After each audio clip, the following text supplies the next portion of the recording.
Sejam muito bem-vindos, leitoras e leitores assíduos, tudo bem? Eu me chamo Monique Machado e começo agora do livro Não Me Livro. Hoje a gente vai bater um papo literário com o escritor Ricardo Costach. Ele que vai falar com a gente, conversar com a gente sobre o seu livro chamado Círculo de Pedra. Ricardo, querido, você está por aí? Oi, Monique, boa tarde, tudo bem? Estou sim. Querido, seja muito bem-vindo, tudo bem? Tudo legal, e você, tudo bem? Maravilha! Bom, primeiro, seja muito bem-vindo ao nosso podcast literário. Eu quero te agradecer imensamente você topar, vir aqui, né, entre aspas, bater esse papo, falar sobre o seu trabalho, deixando assim, criando essa conexão com os leitores, seguidores, ouvintes. Eu acho isso muito legal da parte do escritor e muito importante. Então, muitíssimo obrigada, tá? Olha, Monique, eu é que agradeço essa oportunidade. Isso é muito importante, esse encontro que a gente tem para a divulgação da literatura. É um momento muito legal para mim. Que maravilha! É tua primeira entrevista em podcast? É a primeira entrevista, sim. Eu estou muito feliz com essa oportunidade. Ah, que responsabilidade a gente colocar aí o escritor na primeira entrevista. Você faz live literária ou também nunca fez? Não, eu não faço live literária. Eu tomo outro rumo na área da divulgação, mas não faço, não. Ah, tá, porque se você tivesse feito live, eu ia falar para você, a entrevista no podcast tem a mesma dinâmica, a diferença é que você não aparece, a gente fala por áudio, né? Na live não, a gente está interagindo, falando, mas é uma delícia falar sobre livro, né? Principalmente quando o livro é o nosso. Você acha que é mais fácil falar do livro dos outros ou é mais difícil falar do nosso livro? Eu acho que é mais difícil falar do livro dos outros. Muito bom! Eu acho que é mais difícil. Eu penso assim, às vezes a gente dá uma interpretação numa leitura, e eu tenho muitos autores que eu gosto muito, e por vezes a gente pode dar uma interpretação errada, né? E o livro da gente não. O livro da gente é o que a gente criou, o que a gente entende, mesmo que outros leitores interpretem de forma diferente, tem uma visão diferente. Então eu acho mais fácil falar do meu. Muito bem. E você tocou num ponto bom aí. O livro, né, ele tem essa magia de ser interpretado de diversas maneiras. Por exemplo, você escreveu o seu livro, eu vou ler o seu livro, e quando eu termino a leitura, eu tenho um ponto de vista diferente do leitor, por exemplo, que leu na semana passada.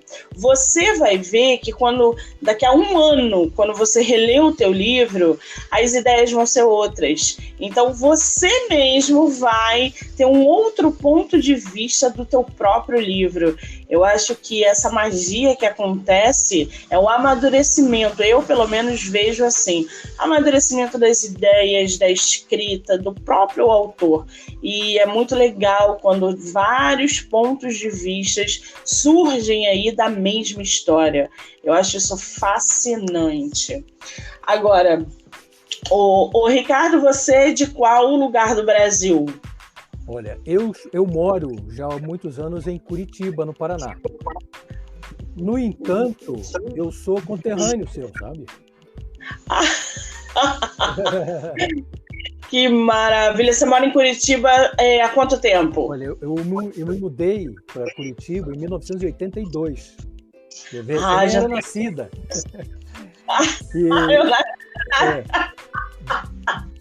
Eu nasci em 85. Olha aí, ó. Eu me mudei em 1982.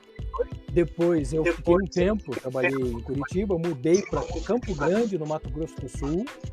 Fiquei mais 2 anos. Aí depois saí de lá, mudei para Florianópolis. Fiquei mais 5 anos, Florianópolis, Santa Catarina. E depois voltei em 1996. Eu voltei para Curitiba e estou até hoje. Que maravilha! Já conhece aí uma parte do Brasil nessas andanças, né? Nessas moradias. Que coisa! Eu não conheço Campo Grande, tenho vontade. Dizem que é bem legal, mas eu não conheço. Curitiba, dizem que também é muito bom para se viver. Não conheço também, tenho vontade. Agora, Rio de Janeiro, pretende vir? Olha, faz mais de 10 anos que eu não vou ao Rio de Janeiro. Eu tenho familiares aí, primos, meu irmão mora no Rio de Janeiro, mora em Jacarepaguá, mas a vida vai fazendo com que a gente vai tomando outros rumos, né? Isso vai dificultando, mas eu pretendo algum dia, né, sem data, eu pretendo visitar o Rio de Janeiro. Maravilha. Quando vier, mande mensagem para a gente trocar figurinha literária pessoalmente, tá? Ótimo. Bom, eu tô aqui com o teu livro na minha frente, O Círculo de Pedra. Mas antes da gente começar a conversar sobre ele, eu quero te parabenizar por essa capa. Essa capa está belíssima. E eu lembro que você me mandou uma capa diferente. Tem uma história dessa, né? Você me mandou uma capa diferente, mas a que eu tô vendo aqui não é a que você me mandou. Que dinâmica é essa, ô Ricardo? Por que as capas estão diferentes? Então eu vou te resumir a história aí. É assim, eu lancei esse livro, o livro físico, em 2012, portanto tem 10 anos. E é a primeira capa, que é essa capa marrom, né? E foi pela editora Novo Século. Aquele selo da editora Novos Talentos.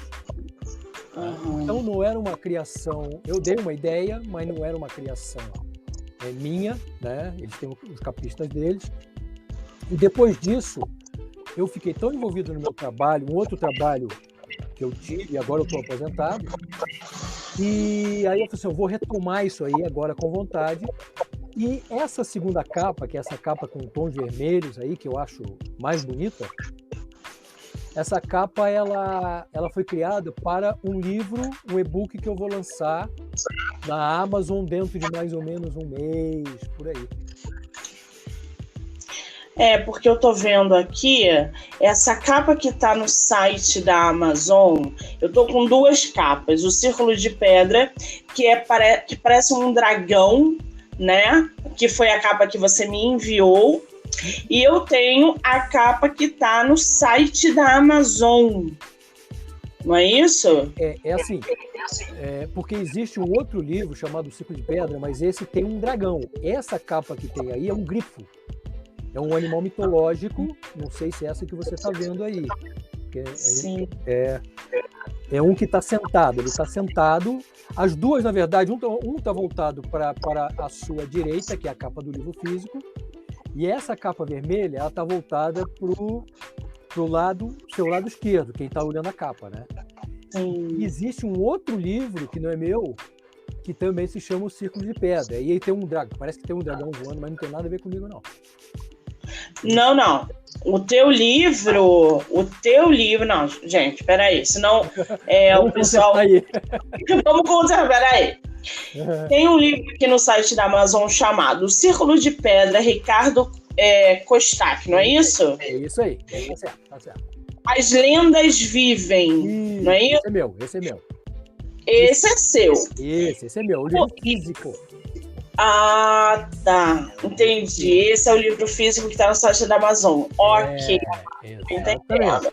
Porque, cara, é a mesma sinopse. Como assim? Será que eu tô confundindo? Mas não. A gente tá no caminho certo. Esse seu livro você publicou por editora? Isso, eu publiquei por editora. É aquela coisa, pagar para ser publicado, né? Porque eu não sou um autor conhecido, um autor famoso. E esse livro aí eu lancei em 2012, tive um lançamento em livraria aqui em Curitiba, uma noite de autógrafo, aquela coisa toda. Isso aí, essa capa escura. Que bacana. Você gostou dessa experiência de publicar por editora? Eu gostei. Eu gostei porque foi a minha primeira experiência em publicação de livro. Porque eu tive uma outra experiência, mas aí foi um livro acadêmico, porque eu dava aula de pós-graduação e a instituição que eu dava aula quis fazer um livro, pegar todos os professores e fazer um livro sobre a história e a geografia do estado do Paraná. Tá? E aí eu escrevi um capítulo, mas só que o problema que eu vejo é o seguinte: quando você quer escrever algo de sua autoria e algo livre, você não pode ter referência acadêmica, aquela coisa toda, você fica um pouco engessado, né? Sim. Quando eu comecei a escrever esse livro aí, O Círculo de Pedra, aí eu dei vazão à imaginação e fiz a coisa do jeito, sem aquelas regras acadêmicas, aquelas referências todas. Aí eu dei vazão à imaginação e eu escrevi da forma que eu achava melhor. E aí eu adorei, né? Aí pegou gosto. Peguei o gosto, adorei o negócio. Agora, teu livro tem quantas páginas? Tem o primeiro volume, né? Porque a história se divide em duas partes. O primeiro volume, 600 páginas. Primeiro volume, 600 páginas? 600 páginas. Mas, meu Deus, quantos volumes? Agora se fecha no segundo, que eu vou lançar, mas só vou lançar metade do ano que vem. E eu quero fazer uma entrevista com você. Quero que você faça uma entrevista comigo, mas quando eu tiver tudo pronto para lançar o segundo, eu quero estrear com você. Se você topar, claro, né? Que delícia! É óbvio que a gente vai fazer, não tenha dúvidas. Gente, o primeiro volume, 600 páginas. Quanto tempo você levou para escrever? Eu levei aproximadamente uns 3 anos. Caramba! Porque, como foi o primeiro livro que eu escrevi de ficção, eu nunca escrevi conto, nunca escrevi nada. Eu peguei esse livro e comecei a escrever. E aí, como eu não tinha muita experiência de tempo, eu tinha que administrar meu tempo do meu trabalho que eu tinha na indústria farmacêutica e escrever. Então, já viu, né? Aí, uma coisa que eu pensava em escrever em 1 ano, eu demorei 3 anos para escrever. A gente tem que se virar, tem que... eu acho que cada um tem um ritmo. Trabalhando fora, esse período realmente fica conturbado. Assim como escritoras que têm filhos pequenos, que relatam, Monique, eu queria ter feito meu livro em 2 meses e ficou em 1 ano. Então, a gente sabe que o escritor, né, brasileiro, nacional, de publicação independente ou não, ele não vive da literatura. Os escritores são geralmente professores, arquitetos, sei lá, eles têm uma profissão à parte da escrita, né? E aí uma coisa acaba levando a outra. Mas eu fico muito feliz que mesmo com toda a atividade extra aí, você tenha conseguido concluir o seu livro e fazer também um novo volume, que não deve ter sido fácil. O segundo volume você levou quanto tempo? Não, você conseguiu... Eu estou escrevendo ainda. Está escrevendo ainda. Por quê? O que aconteceu? Deixa eu fazer um pequeno adendo aí. Até novembro do ano passado, eu trabalhei na indústria farmacêutica. Sabe aqueles caras que visitam o médico, que levam amostra, aquela coisa toda? Sim. Então, eu fiquei 30 anos trabalhando naquilo ali. Sabe? Então, eu saía de casa às 7 horas da manhã, chegava às vezes 6, 7, 8 horas da noite em casa, trabalhava de segunda a sexta. E um período da minha vida também, eu ainda dava aula de pós-graduação aos sábados. Eu dava aula de história. Aula de pós-graduação em história. Então, era muito corrido para mim. E nesse momento, a escrita ficou muito demorada. Depois, a indústria farmacêutica assumiu um novo formato em que tomava muito meu tempo. Eu chegava em casa, às vezes, ficava até às 10 horas da noite, 11 horas, preenchendo planilha, fazendo planejamento e tudo mais. E aí eu tive que dar uma parada, fazer um intervalo em toda essa ideia que eu tenho de escrever. Realmente foi um tempo bastante grande, quase 10 anos.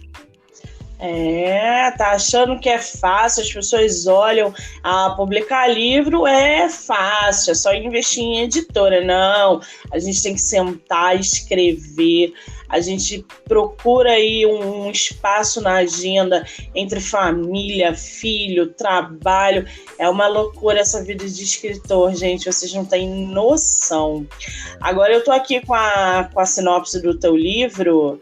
Eu posso ler um pouquinho para inteirar ainda mais os leitores e os ouvintes? Por favor, faça isso. Gente, eu vou ler para vocês um trechinho da sinopse do livro Círculo de Pedra, do escritor Ricardo Kostak.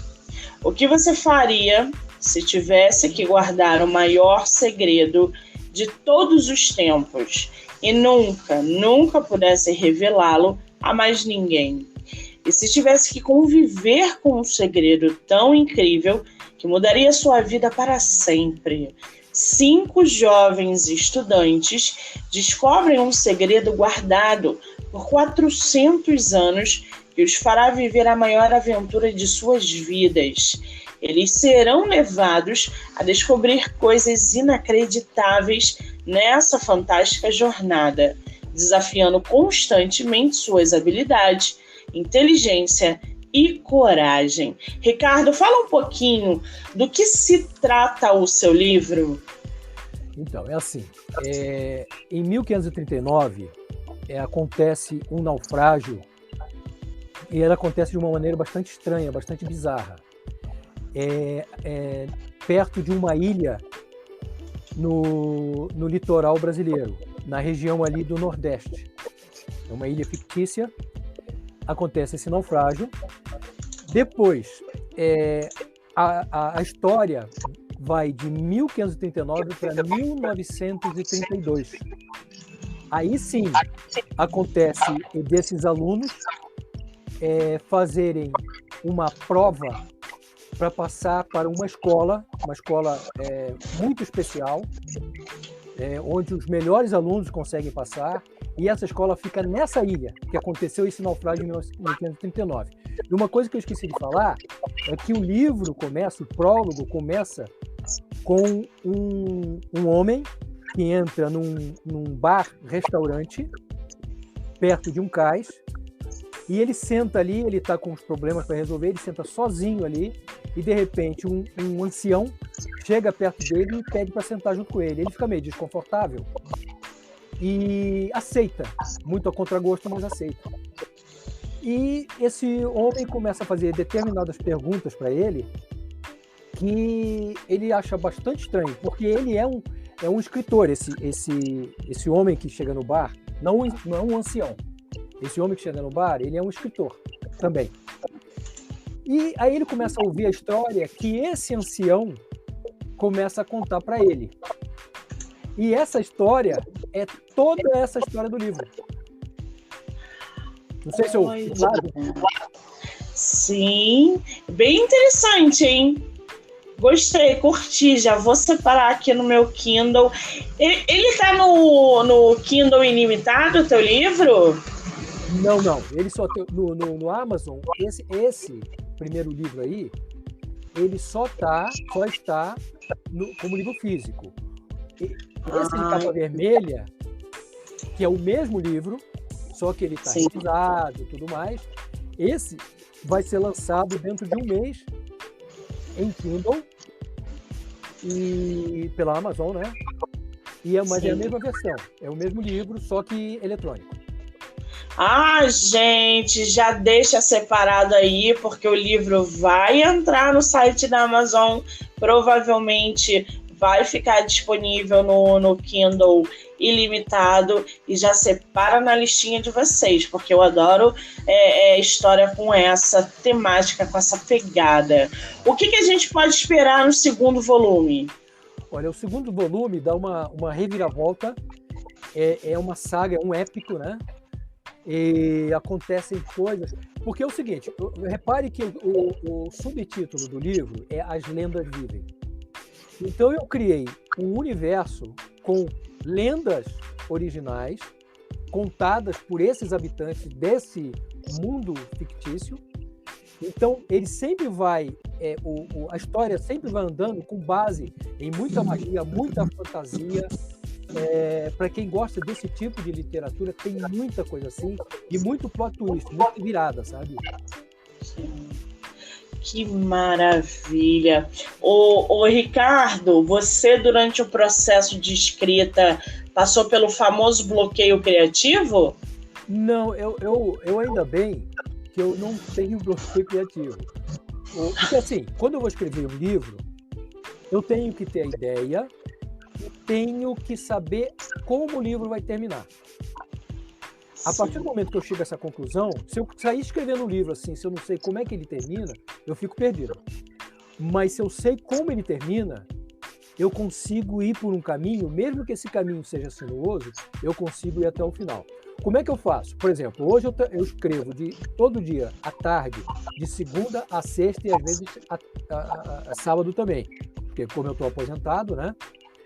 E aí eu sempre, quando eu sento na frente do notebook que eu começo a escrever, eu sempre volto uma página ou duas para retomar, para reentrar naquela minha história.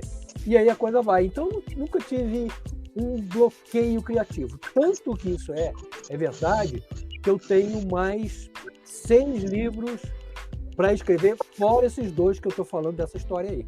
Sempre voltado na área da fantasia, ou do terror, ou da ficção científica. Eu sempre gostei disso aí. Meu pai eterno, uma máquina de produção, gente. O que te inspira a criar essas histórias? Eu acho que eu eu sempre fui muito fascinado. Agora eu vou contar um pouco para você desde a minha infância. Eu não sei quanto tempo a gente tem aí. Não, pode falar. Assim, eu desde garoto, desde que eu me entendo por gente, eu sempre gostei de ciência. Astronomia, arqueologia, história, geografia e tudo mais. Sempre gostei, né? E sempre li muito disso aí. Eu me lembro que uma vez eu morava no Rio de Janeiro, no bairro de Vila Isabel, sabe? E pertinho do Morro do Macaco. Você conhece ali a região ali de Vila Isabel ou não? Eu sou tijucana, meu querido. Eu conheço tudo. 8 de setembro. Já tomei muita cerveja ali na 28, que agora nem existe mais aquele restaurante, aquele bar tradicional, que é esqueci o nome, na 28 mesmo. Fechou, me parei muito tempo ali para tomar uma cervejinha. Adoro. Saindo um pouco do livro, você chegou... Virou conversa de comadre agora, hein? Me diga uma coisa, você conheceu uma escola ali no 28 de setembro, a escola República Argentina ou não? Fica do lado do hospital ali. Fica ali, na República Argentina. Eu comecei estudando naquela escola, né? Então, depois eu estudei, fui para morar em São Cristóvão, aí eu morei do lado do Morro da Mangueira, e depois eu mudei para Irajá.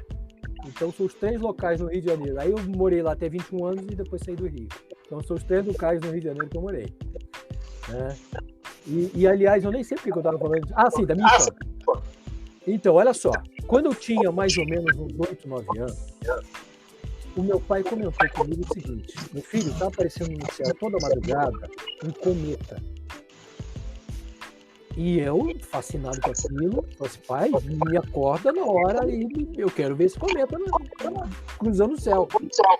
E o cometa, para quem manja um pouquinho de astronomia, ele demora dias e dias e dias, mais ou menos naquela mesma posição, porque ele está muito distante e a gente consegue observar o minuto se o cometa está a uma certa distância. E aí eu acordei no dia seguinte, meu pai me tinha chamado, eu fiquei revoltado. Aí meu pai falou o seguinte: olha, eu não chamei porque eu fiquei com medo de chamar durante a madrugada. Pai, eu quero ver o cometa. E na outra madrugada ele me chamou. E eu abri a porta de casa e olhei, eu fiquei fascinado. E eu nunca soube o nome daquele cometa.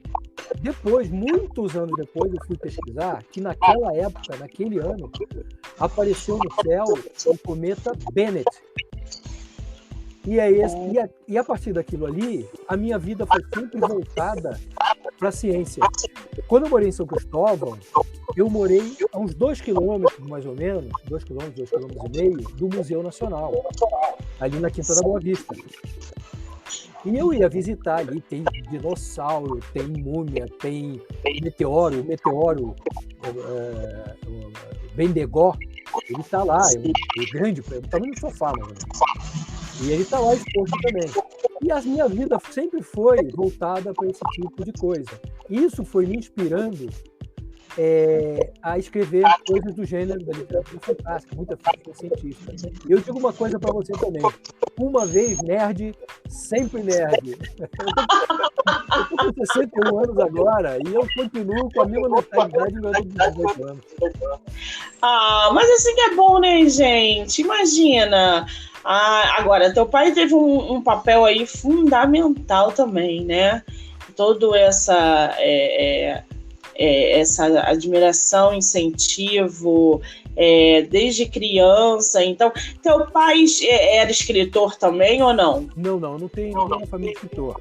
Meu pai era um funcionário da Universidade Federal do Rio de Janeiro. Ele não era professor. Ele trabalhava no almoxarifado central, né? De papelaria, essas coisas assim. E minha mãe era do lar, né? Cuidava de casa.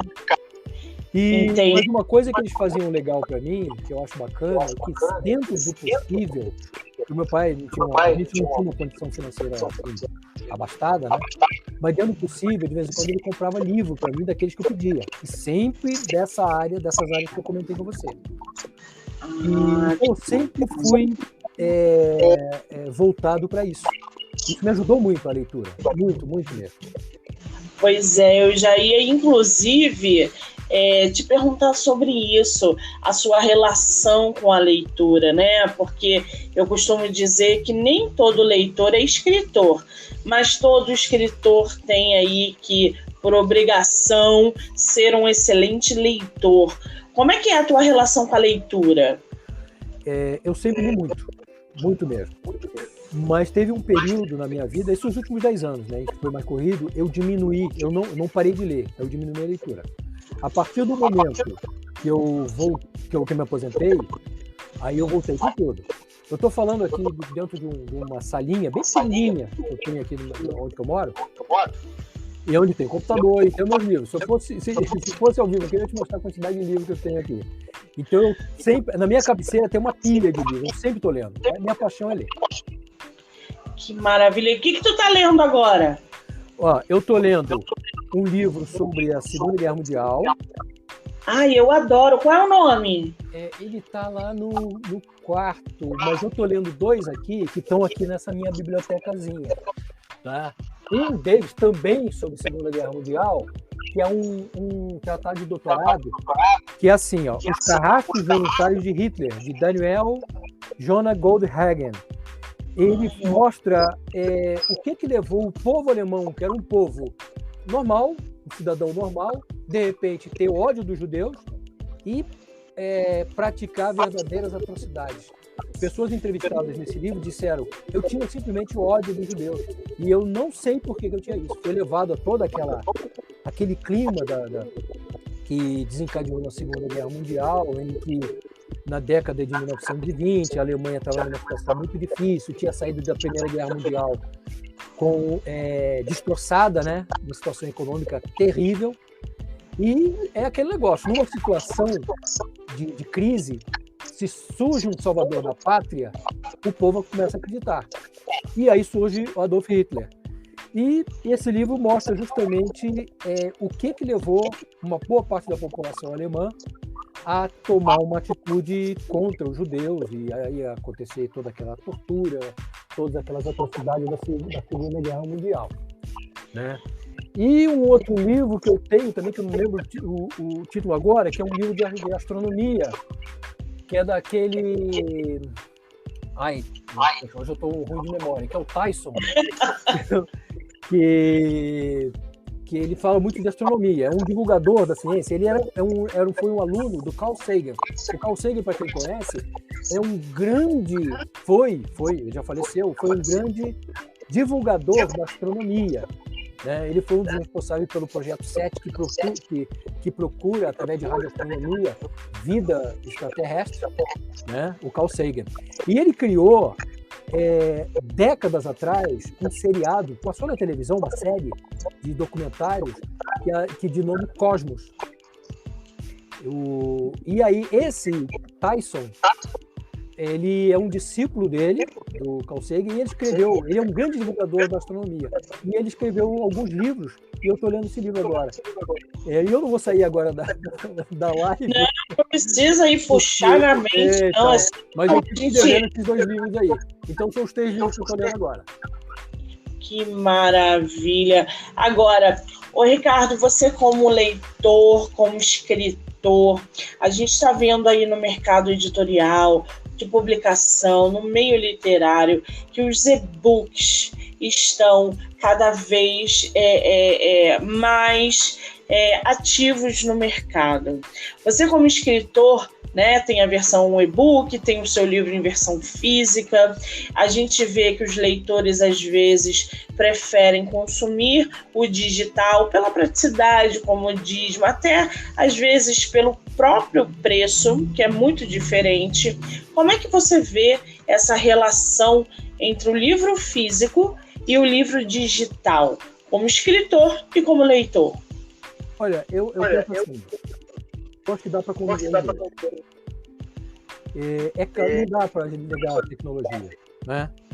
Eu lembro do tempo da máquina de escrever, sobre esse termo também, e hoje nós temos aí várias outras formas de tecnologia de produzir texto, produzir conteúdo. Eu sou a favor do e-book, do livro eletrônico, porque isso facilita muito. Hoje, dentro de um Kindle, você pode colocar mais de 100 livros, né? Sim. E aquilo cabe dentro do bolso, né? Agora, se você vai, de repente, para acampar um local que não é muito interessante, ou mesmo em casa, você está em casa, pega um livro para ler, eu acho que o livro de papel ainda tem uma sobrevida. Eu acho que um dia ele vai acabar. Sim. Né? Mas eu acho que ele tem uma sobrevida de algumas décadas aí. Eu acho que até porque as bibliotecas que existem hoje no mundo vão virar, em algum momento, museus. Esses livros são guardados como relíquias. Assim como tem vários livros antigos aí que hoje são objeto de desejo, alguns valem verdadeiras fortunas, né? E esse eu acho que é o futuro dos livros, mas isso vai demorar muito tempo. Os jornais já praticamente acabaram, jornal de papel, né? Hoje é tudo eletrônico, né? Tudo na internet. Então a tendência é esses livros de papel acabarem. Por isso que eu sou fã do livro eletrônico. Ah, tá explicado. Eu gosto também dos e-books, adoro o consumo, mas, cara, não tem nada melhor do que a gente fazer uma tiragem do nosso livro físico e pegar no papel, sentir a textura. Quando as tiragens chegam aqui em casa é uma loucura. Eu amo o livro físico, tenho os meus livros, a minha mini biblioteca particular aqui, e quando eu paro para pensar que é possível que o livro físico acabe, né? Eu fico triste, porque livro físico é uma delícia e a gente consome realmente muito e-book por causa da praticidade. Agora, tem seus pós e seus contras, né? Tanto para quem consome como leitor, como para quem publica como escritor. Bom, Nick, só aproveitando esse gancho aí que você deixou, tem um aspecto, principalmente para o escritor, é que quando, por exemplo, vai lançar um livro numa livraria, que você tem a oportunidade de autografar o livro e de ver o pessoal lendo, folheando o livro, como eu já tive essa oportunidade em 2012, na livraria Curitiba, aqui uma livraria grande aqui do shopping, é um prazer assim inenarrável e inesquecível, né? Então, esse prazer, o livro eletrônico não dá. Como é que você vai fazer um lançamento no livro eletrônico? Eu não conheço uma forma tão maravilhosa, né, tão icônica de fazer um lançamento de livro como o livro de papel.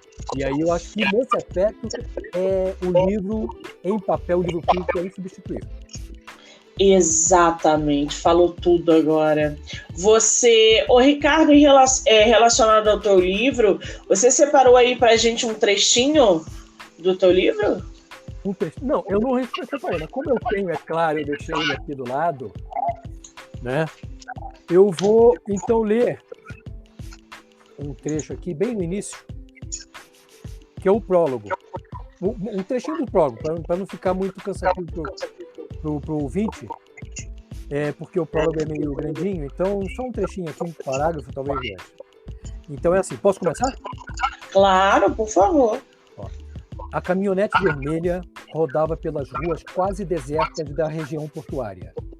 O lugar era cercado por enormes armazéns abarrotados de mercadorias que, em algum momento, seriam embarcadas em grandes navios cargueiros.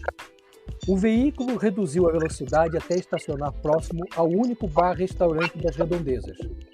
Era véspera de um feriado prolongado e nuvens escuras prenunciavam um dia chuvoso. Após descer da antiga picape reformada, era um modelo Chevy fabricado em 1954, o motorista teve problemas para travar a porta. Era sempre assim: correr para escapar das primeiras gotas de chuva e se esconder no bar que acabara de abrir. O estabelecimento tinha janelas largas e vidraçadas que expunham a rua vazia. O movimento seria fraco naquele dia, com os trabalhadores do porto fugindo para o lazer e o descanso de 3 dias. Então é um trechinho aqui, aí vai o prólogo, né? E aí começa toda essa... Aliás, nesse trecho que eu escrevi, tem uma pista, que eu não vou dizer qual é, que mostra quem é o ancião que depois vai se revelar no final do segundo livro. Só esse tem um detalhezinho. Eu não quero ter surpresas, gente, porque eu fico com o Ciricutico para ler logo essa história, entendeu? Vocês não estão entendendo. Tá tudo interligado, o primeiro volume com o segundo. Não é isso? Eu posso fazer uma pergunta? Ser uma de entrevistador agora? Pode. Não, uma coisa simples, não vou te colocar em saia justa, não. O gênero, quais os gêneros que te atrai? Escrever e ler. Eu adoro ler suspense, aventura, mistério. Adoro ler sobre guerras. Guerras também. Eu consumo muito, por exemplo, Ken Follett, que é um escritor de Segunda Guerra, né? Ele só aborda espionagem, nananã. Eu gosto muito de terror, né? Um bom suspense me prende. Eu gosto também. E para escrever, eu só escrevo drama, né? Drama, meus livros não têm final feliz, nenhum deles, porque eu sou atraída pela... vai até soar forte isso, né? Mas eu sou atraída pela tragédia. Tudo que é triste me atrai. Então, assim, a inveja, a fome, o sonho não realizado, tudo isso me inspira a escrever meus livros. Tanto é que eu só tenho livros de drama. Um aborda a depressão, a outra aborda a intolerância religiosa, o outro aborda um amor que não foi... não concluiu. Então, isso tudo que é triste me deixa atraída para escrever. Agora, para ler, é só guerra, suspense e terror. Mas por que você está fazendo isso? Não, é que eu tenho acompanhado algumas entrevistas suas, que eu comecei a acompanhar você há pouco tempo, né? E a gente, talvez, o que eu consegui ver de você, a gente sabe pouco do entrevistador, né? E você é uma apaixonada. Você tem um podcast, você tem um canal sobre literatura. pô, você é uma apaixonada e uma conhecedora muito grande, né? De tanta gente que você já entrevistou. Então eu tenho curiosidade mesmo. Isso é uma coisa do escritor, conhecer a outra pessoa e de repente essa outra pessoa inspirar a escrever mais alguma coisa. É isso. Tanto que é verdade que eu estou falando, quando você citou o Ken Follett, eu já li algumas obras dele. Por exemplo, não sei se você já leu O Buraco da Agulha. Sim. Sim. Os Pilares da Terra, que são 2 volumes. Meu livro favorito, Os Pilares da Terra. O que é? Os Pilares da Terra, meu favorito. É sensacional. Passar da Idade Média, a construção daquela catedral é fantástico. Catedral gótica, é. Um dos melhores livros que eu já li na minha vida foi Os Pilares da Terra. Ken Follett, assim, eu acho que se um dia eu tiver a oportunidade de conhecê-lo pessoalmente, eu caio durinha, não vou nem conseguir apertar a mão dele. Eu caio durinha, gente. É um autor daqueles que eu me calquei muito quando eu comecei a escrever. Quando eu li Os Pilares da Terra, e ele escreve tão bem, que parece que a gente está vendo um filme, né? Cara, é muito surreal, né? Ele tem um livro chamado A Chave de Rebeca. Sim, clássico. Cara, Chave de Rebeca, quem não leu, leia, porque eu lembro que eu estava num sebo e aí eu não conhecia o livro e eu falei assim, nossa, essa capa é bonita e tal, vou pegar para ler, não sabia nem quem era o Ken Follett. E aí comecei a ler no sebo. Eu fiquei 2 horas dentro do sebo, lendo o livro. Eu não consegui sair E assim, um dos melhores livros também. Quem não leu, quem não conhece, qualquer coisa do Ken Follett vale a pena. Eu gosto muito da escrita dele. E isso puxa uma outra questão que eu quero, que me deixa curiosa em relação a você. Qual é o teu escritor favorito? Olha, mas eu tenho um fascínio por um escritor que já morreu, né? É o Howard Phillips Lovecraft. Esse cara me deu, assim, para mim foi um professor à distância de escrita nesse gênero de fantasia, fantástico, terror, ficção científica. O cara é um gênio, na minha opinião, né? Pro meu gosto, né? Eu não conheço. Qual é o livro que ele publicou? Dagon, Nas Montanhas da Loucura. Não é um livro que, para nós brasileiros, não são livros. Ele tem uma produção, ele é muito, muito grande. Mas ele tem, assim, muitos livros. Dagon, Nas Montanhas da Loucura, a cor que caiu do céu. Tem vários livros dele. E sempre é voltado assim pro terror cósmico, pro gótico, sabe? Sempre alguns livros dele são em lugar, assim, ele andando em lugares ermos, lugares solitários, de repente acontece alguma coisa, uma reviravolta. É um autor fantástico. E uma curiosidade que eu vou contar, ele é norte-americano, né? Uma curiosidade que eu vou contar para você. Aliás, peraí, eu acho que ele não é norte-americano, eu acho que ele é inglês. Olha só. Vou ver até aqui, digitar aqui no computador. Eu não conheço. Fica aí. Eu estou vendo aqui. Não, ele nasceu em Rhode Island, nos Estados Unidos. E eu vou te contar uma curiosidade aqui, é o seguinte. Alguns livros dele mencionam um livro místico, mágico, capaz de deixar quem lê as pessoas enlouquecerem, né? De trazer deuses malignos para o nosso mundo. É um livro cheio de magia, cheio de fórmulas mágicas. E ele menciona esse livro que foi escrito por um árabe que, quando escreveu esse livro, ele enlouqueceu também. O nome desse livro é Necronomicon, um livro totalmente místico. A curiosidade é o seguinte: esse livro é um livro fictício, ele não existe. Ele só existe dentro do mundo literário do Lovecraft. Mas ele nos livros dele, ele mencionava esse Necronomicon de uma maneira tão verdadeira que vários leitores começaram a acreditar que esse livro existe. E parece que teve gente que até escreveu o Necronomicon para tornar esse livro real. Então é uma coisa assim absurda, né? Um fanfic dele lá, para escrever, eu não sei bem da história. Quer dizer, ele criou uma realidade, um universo paralelo que é fascinante. Para quem gosta desse gênero, gente, é muito legal.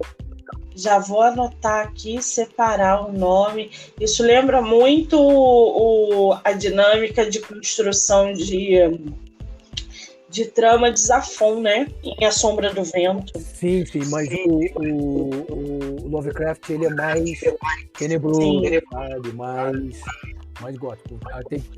Você lê o livro dele assim, sempre as coisas não terminam muito bem. Meu pai eterno, já vamos separar isso. O Lovecraft é fantástico. Tem vários contos dele, tem coleção Hoje você compra uma coleção do Lovecraft, parece que tem 3 livros dele. Eu não lembro qual é o autor, a editora. Você compra R$50 e poucos, vem 3 livros dele num box. Eu tenho isso aí. E é bem legal. Para quem gosta do gênero, é maravilhoso. É uma boa dica. Muito bem. Monique, um dos inspiradores do Lovecraft foi o Edgar Allan Poe, que escreveu O Corvo. E também é meio gótico, assim, sabe? O Pêndulo. São clássicos desse gênero literário. Eu li o box do Edgar Allan Poe e eu fiquei assim alucinada com tudo que ele colocou, com tudo que ele escreveu. Eu li todos os contos dele e, nossa senhora, é mergulhar no mundo obscuro ali e se contaminar com aquela atmosfera. Eu gosto bastante, mas eu precisei me desintoxicar do escritor durante uma semana, foi punk. Então, eu gosto bastante desses temas, assim, desse tipo de leitura. Agora, o Ricardo, vamos fazer uma rapidinha literária? Vamos! São 7 perguntas, você não pensa, você só responde. Tá legal, opa, eu tô meio lento de raciocínio, mas tudo bem. Você prefere livro único ou série? Eu prefiro livro único. Ler de dia ou à noite? À noite. Com spoiler ou sem spoiler? Sem spoiler. Livro físico ou digital? Pode ser os dois? Pode. Eu vou ser tradicional. Livro físico. Romance ou ficção científica? Ficção científica. Ou livro por vez ou vários ao mesmo tempo? Vários ao mesmo tempo. Você empresta livro ou sai correndo? Eu empresto, não, eu prefiro sair correndo. Você empresta, assim, não sai do meu lado, eu te empresto, mas não saia do meu lado. Eu sou assim, Monique, eu empresto, mas cheio de recomendação. Gente, vocês não estão entendendo como é que é a relação de um leitor verdadeiro com o seu livro. É difícil, eu não empresto, não. Eu saio correndo de todos os jeitos. Agora, Ricardo, querido, fala pra gente qual é o seu Instagram. O meu Instagram é @Ricardo Kostak Scriptor. Agora eu vou ter que soltar isso aí. O Scriptor é escritor em latim. É SCRIP mudo T de tatu OR. Scriptor. Então é Ricardo Kostak Scriptor. Tudo junto. Gente, eu vou deixar o Instagram descrito no canal do YouTube, tá? Essa entrevista vocês vão poder ouvir pelo Spotify, Amazon Music, Anchor e, evidentemente, pelo YouTube, onde vocês também podem se inscrever. Agora, teu livro, só para a gente fixar, ele está à venda aonde? Qual é o site? É pelo Instagram? Tem livro físico? Tem e-book? Fala pra gente como que o leitor consegue adquirir o seu livro ou o seu e-book. Olha, pode adquirir de duas formas, ou pela Amazon, livro físico, tem outras lojas que vendem aí também, no Ponto Frio, tem outras plataformas que vendem também. Ou comprar no meu site, entra em contato comigo pelo Instagram, ou no meu site, porque eu tenho um site, tem que ter um endereço, sabe? Que é o ricardocostak.com, que ali eu dou maiores informações sobre mim, porque às vezes o Instagram então, é muito superficial, né? Você tem muitas informações. E o meu site aí é a minha casa, né? E ali tem vídeos, tem uma série de informações, inclusive tem o prólogo e o primeiro capítulo, para quem quiser conhecer mais sobre o livro Círculo de Pedra. Então eu sugiro que visite também. No Instagram, agora eu comecei a colocar, Monique, alguns teasers, alguns videozinhos curtos, alguns trailers. Pra justamente, eu adoro fazer isso, eu adoro fazer vídeo curto de 25, 30 segundos, com um fundo musical, com um efeito visual, alguma coisa assim, remetendo a pessoa que está vendo ali aquele mistério, a trama, todo aquele clima que é o livro que eu escrevi, que é o Círculo de Pedra. Então, quem quiser visitar o meu Instagram, tem aqueles videozinhos ali, eu estou colocando, toda semana eu coloco 3, 4, e a pessoa já vai entrando no clima do que é o Círculo de Pedra. Que maravilha, muito bem. Lembrando, gente, que eu vou deixar o Instagram do nosso autor lá no canal do YouTube, tá? Então, quem não conseguiu pegar aqui, vai estar por lá. E aí vocês podem acessar o Instagram, seguir o autor, acompanhar o trabalho, visitar o site, enfim, são N opções para conhecer o livro e o trabalho literário do Ricardo. Ricardo, querido, você sobreviveu à sua primeira entrevista em podcast. Como é que você está se sentindo? Olha, eu estou sentindo muito feliz. Viciei nesse negócio. Eu adoro uma conversa, adoro. Se deixar aqui, a gente vai ficar conversando 3 horas, né? A gente fica 5 horas, no mínimo, conversando sobre literatura. Que coisa maravilhosa. E como é bom conversar com alguém que tem o mesmo gosto que a gente, né, Monique? Isso é maravilhoso, realmente. Porque a conexão flui melhor, né? A gente tem ali um gosto literário parecido, autores que a gente conhece, e aí a gente começa a conversar e a fluir. É uma delícia, acho que é a parte mais gostosa do meu trabalho, é essa conexão com o escritor, com a literatura. Como você bem disse, eu sou uma apaixonada por literatura. Por isso que eu te agradeço mais uma vez pela oportunidade de estar divulgando o seu livro e de ter você no meu podcast para bater esse papo literário. Volte quantas vezes você quiser. Estarei aguardando o 2º volume da sua história, porque assim que começar a disponibilizar o e-book, ele já vai para a minha lista do Kindle, porque eu preciso ler o seu livro. Então, muitíssimo obrigada. Eu desejo para você todo o sucesso do mundo. Tá bom, querido? Tá bom, então só reforçando que daqui a um mês, mais ou menos, 1 mês e pouquinho, ele vai no eletrônico, né, no Amazon, no Kindle. E também eu quero lembrar que daqui a mais ou menos, quando for lançado o eletrônico, ou quando for lançado também o 2º volume, vamos fazer outra bateria dessa de conversa. O que você acha? Eu acho ótimo. É só me sinalizar que a gente agenda, volta aqui e bate papo sobre o livro. Eu acho ótimo, o espaço está aberto. Então, Monique, eu quero agradecer a tua atenção, dizer que você é uma querida, você é simpaticíssima mesmo, você está de parabéns por todo esse trabalho que você tem, é fantástico. E agradecer aos ouvintes, ao público que está nos ouvindo aí, por essa paciência que eles tiveram comigo. Ah, que delícia! Um beijo, querido, a gente vai se falando. Um beijo para você também. Tchau, tchau. Ai, gente, que delícia, né? Bater papo literário, conversar com escritores. Bom, esse foi o escritor Ricardo Kostak, com seu livro Círculo de Pedra. Lembrando que as entrevistas e as lives acontecem até amanhã, 17 de setembro. Depois, a gente finaliza a maratona e só retorna em outubro. Quero agradecer a todo mundo que ouviu, que vai ouvir, que já está ouvindo, e dizer que eu espero vocês no Instagram, MoniqueMM18. Obrigada, gente. Fui!